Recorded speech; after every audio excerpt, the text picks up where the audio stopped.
Nagkukumahog ngayon ang mga local government units na nakabase sa Mindanao na magpapadala ng kanilang mga transport coasters o buses upang masakyan ng daan-daang mga mag-aaral pauwi sa kanilang mga probinsya mula sa Mindanao State University main campus na nakabase sa kabisira ng Marawi, Lanao del Sur. Ito ay kahit tinanggap pa na kumbinsihin ng MSU administration officials na kumalma ang mga estudyante at kukuha muna ng kanilang final exam mismo nitong araw bago magsiuwian. Sa pagharap ng local government officials ng Lanao del Sur kasama ng Marawi City, inihayag ni incumbent provincial governor Mamintal Bombit Adjong Jr.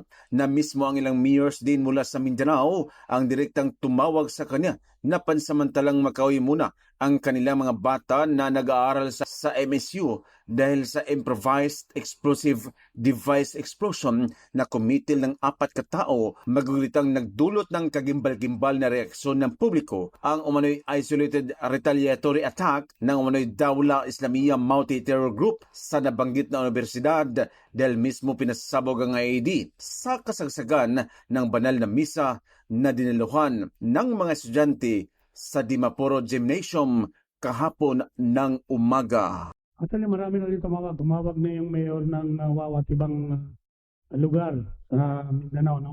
Tuloy lang yung mga constituents nila, pabalikin na kagad sa kanila. Actually, ready na kami. In fact, yung mga co-star natin, yung bus, nasa Mindanao State University na.